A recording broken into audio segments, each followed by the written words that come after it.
आज हम लोग बातचीत करेंगे उपभोक्ता संरक्षण अधिनियम 2019 पर, है ना।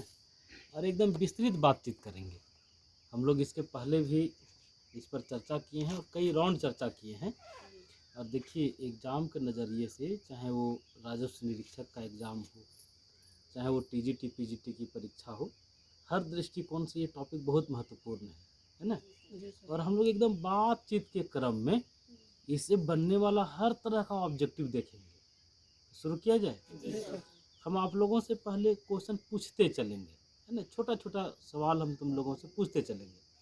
चलो, पहला सवाल तो हमारा ये है कि उपभोक्ताओं के हितों को बढ़ावा देने के लिए और उनके बेहतर संरक्षण के लिए एक नया उपभोक्ता संरक्षण अधिनियम 2019 बना।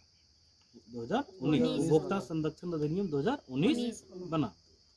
आप लोगों की जानकारी में ये बात है कि इसके पहले उपभोक्ता संरक्षण अधिनियम कब बना था? 1986 में। मतलब उपभोक्ता संरक्षण अधिनियम 2019 के बनने के पहले कब बना था? 1986 में। मतलब उपभोक्ता संरक्षण अधिनियम जो 2019 है, किसका जगह लिया? 1986 का जो उपभोक्ता संरक्षण अधिनियम है उसके जगह में आया उपभोक्ता संरक्षण अधिनियम 2019। लेकिन मेरा सवाल ये है कि उपभोक्ता संरक्षण अधिनियम 2019 लागू कब हुआ? 20 जुलाई 2020 को लागू हुआ। एकदम सही है। कब लागू हुआ? 20 जुलाई 2020 को लागू हुआ। अच्छा, एक बात बताओ कि जो उपभोक्ता संरक्षण अधिनियम 1986 था, उसमें क्या उपभोक्ताओं के अधिकारों के संरक्षण के लिए राष्ट्रीय स्तर पर या शीर्ष स्तर पर किसी नियामक का प्रावधान था? नहीं था। किसी नियामक का प्रावधान नहीं था। जैसे हम लोग अभी चर्चा किए थे कि जैसे बैंकों के लिए नियामक कौन है? शीर्ष स्तर पर आरबीआई। इंश्योरेंस सेक्टर का नियामक कौन है? आईआरडीए है। तो उसी तरह से जो उपभोक्ता संरक्षण अधिनियम 1986 जो बना था, उसमें उपभोक्ताओं के हितों के संरक्षण के लिए राष्ट्रीय स्तर पर या शीर्ष स्तर पर कोई नियामक का प्रावधान नहीं था। लेकिन उस नियामक का प्रावधान किया गया 2019 में, है ना। और आप लोगों की जानकारी में है ये बात कि सीसीपीए का गठन किया गया। सीसीपीए का गठन 2019 के अधिनियम में किया गया। तो हमारा सवाल ये है आप लोगों से कि सीसीपीए का फुल फॉर्म क्या होता है? Central consumer protection authority. फिर से बोलिए, सेंट्रल कंज्यूमर प्रोटेक्शन अथॉरिटी। और 2019 के उपभोक्ता संरक्षण अधिनियम में इसका प्रावधान किया गया।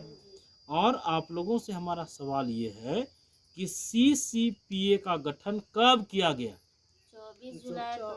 24 जुलाई 2020 को। फिर से बोलिए, 24 जुलाई 2020 को सीसीपीए का गठन किया गया। तो सीसीपीए का फुल फॉर्म फिर से बता दो। Central consumer protection authority. इसका उल्लेख 1986 के उपभोक्ता संरक्षण अधिनियम में नहीं था। इसका उल्लेख किस में था? 2019 के उपभोक्ता संरक्षण अधिनियम में। अब आगे बढ़ते हैं। अब एक बात बताइए आप लोग कि भारत में उपभोक्ता दिवस कब मनाया जाता है? 24 दिसंबर को उपभोक्ता दिवस मनाया जाता है। कब मनाया जाता है? 24 दिसंबर को उपभोक्ता दिवस मनाया जाता है। 1986 में 24 दिसंबर को ही भारतीय संसद ने उपभोक्ता संरक्षण अधिनियम को पारित किया था। इसलिए 24 दिसंबर को किस रूप में हम लोग मनाते हैं? उपभोक्ता दिवस के रूप में मनाते हैं। अच्छा, एक बात बताओ, हमको लगता है कि तुम लोग बहुत आसानी से इसका जवाब दे दोगे कि जो जिला आयोग का निर्णय है ना, वो जिला आयोग के निर्णय की अपील राज्य आयोग में करने का समय अवधि पहले कितना दिन था? जैसे 30 दिन था। जिला आयोग में हम कोई मुकदमा किए, अगर वहां से हम संतुष्ट नहीं हैं तो राज्य आयोग में हम जा सकते हैं। कितने दिन के अंदर? 30 दिन के अंदर। बिल्कुल सही है। जिला आयोग के निर्णय की अपील राज्य आयोग में करने की समय अवधि कितना था? 30 दिन। 30 दिन कब था? 1986 के अधिनियम में। कब? 1986 के अधिनियम। लेकिन 2019 में जो नया अधिनियम आया, उपभोक्ता संरक्षण अधिनियम, उसमें अपील करने की अवधि कितना दिन कर दिया गया? मतलब जिला आयोग के निर्णय के खिलाफ अगर आपको जाना है राज्य आयोग में तो कितना दिन के अंदर जाना होगा? लेकिन पहले कितना दिन का प्रावधान था? 30 दिन का। 30 दिन का। चलिए बहुत बढ़िया। हम छोटा छोटा सवाल पूछते हैं आप लोगों से, है ना। 1986 का जो अधिनियम है, अब देखिए क्वेश्चन सेट करने वाले लोग बहुत स्मार्ट हैं। इस तरह से क्वेश्चन बना लेते हैं कि 1986 और 2019 दोनों का विस्तृत जानकारी आपके पास है कि नहीं।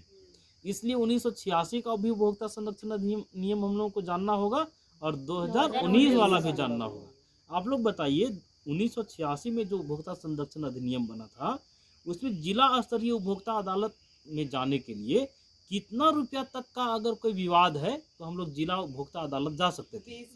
20 लाख। एकदम सही है। 1986 में था कि अगर 1 रुपया से लेकर के 20 लाख तक की अगर ठगी होती है या कोई विवाद है तो आप कहाँ जा सकते हैं? जिला स्तरीय उपभोक्ता अदालत में। कितना लाख तक? 20 लाख तक। अच्छा बताइए राज्य स्तरीय अदालत में कब जा सकते थे? 20 लाख से लेकर 50 20 लाख से लेकर 1 करोड़ 20 लाख से लेकर 1 करोड़ 1 करोड़ तो कहाँ जा सकते थे? जी राज्य स्तरीय अदालत। लेकिन अगर 1 करोड़ से अधिक का कोई विवाद है तो राष्ट्रीय स्तर के न्यायालय में हम लोग जा सकते हैं। क्लियर? 1 करोड़ से ज्यादा का। ज्यादा। लेकिन अब चलिए थोड़ा सा चर्चा हम लोग करना चाहेंगे कब, किस पर? 2019 पर। 2019 में जो उपभोक्ता संरक्षण अधिनियम बना उसमें हम लोग जिला विवाद निवारण आयोग में कोई भी मामला दर्ज कर देंगे कब? 1 करोड़ तक। अगर 1 करोड़ तक का कोई मामला है तो हम लोग कहाँ जा सकते हैं? जिला विवाद निवारण आयोग के पास। कितना का मामला? 1 करोड़ तक। और 1 करोड़ से लेकर के अगर 10 करोड़ के बीच का कोई विवाद है, कोई मामला है तो हम लोग कहाँ जा सकते हैं? जी राज्य स्तरीय आयोग में जा सकते हैं। क्लियर? कितना से कितना? 1 करोड़ से 10 करोड़। और 10 करोड़ से अधिक मूल्य का अगर कोई विवाद है तो हम लोग कहाँ जा सकते हैं? राष्ट्रीय अदालत में जा सकते हैं। अच्छा एक बात बताइए आप लोग कि मध्यस्थता का उल्लेख, मध्यस्थता करने का उल्लेख 1986 के अधिनियम में था क्या? नहीं सर। मध्यस्थता का उल्लेख 1986 के अधिनियम में नहीं था। लेकिन 2019 का जो उपभोक्ता संरक्षण अधिनियम आया उसमें मध्यस्थता करने का भी ऑप्शन दिया गया, है ना। मध्यस्थता करने का भी ऑप्शन इसमें दिया गया। अच्छा आप लोगों के साथ हम चर्चा किए थे कि अगर भ्रम उत्पन्न करने वाला कोई विज्ञापन है तो उसके खिलाफ भी कानून बनाया गया और ये कहा गया कि विज्ञापन जो करने वाले सेलिब्रिटीज हैं उन सेलिब्रिटीज को भी जिम्मेवार माना जाएगा, है ना। कोई सेलिब्रिटीज अगर भ्रम उत्पन्न करने वाला कोई विज्ञापन दिखलाते हैं या विज्ञापन करते हैं तो उनको भी दोषी माना गया।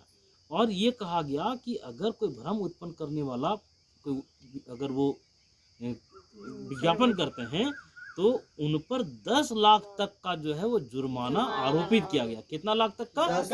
10 लाख तक का जुर्माना आरोपित किया गया। और ये बात कहा गया कि अगर मान लीजिए एक बार हम उन पर मुकदमा किए या एक बार हम उनको भोक्ता अदालत में घसीट के ले गए किसी सेलिब्रिटी को, लेकिन दोबारा फिर उसी तरह का भ्रम उत्पन्न करने वाला विज्ञापन कर दिए तो कितना लाख तक का जुर्माना होगा? 50 लाख। तो 50 लाख तक का उनको जो है सो दंड दिया जा सकता है। तो देखिए हम लोग 5-7 मिनट के दौरान पूरा उपभोक्ता संरक्षण अधिनियम 2019 और 1986 दोनों का मंथन करने का प्रयास किए। अच्छा आप लोग बताइए कि क्या इस कड़ी को किसी एक टॉपिक पर 5 मिनट 4 मिनट का चर्चा और परिचर्चा हम लोग कंटिन्यू रखें? एक ही टॉपिक पर अगर हम लोग हर दिन करेंगे तो हम लोगों के पास अभी 70 दिन है, तो 70 दिन में बहुत सारा स्टॉक हो जाएगा कि नहीं? अब जो लोग वीडियो के माध्यम से जो लोग जुड़ते हैं वे भी अपनी प्रतिक्रिया दें कि क्या इस मुहिम को हम लोग आगे बढ़ाएं या नहीं बढ़ाएं। चलिए अच्छा लगा।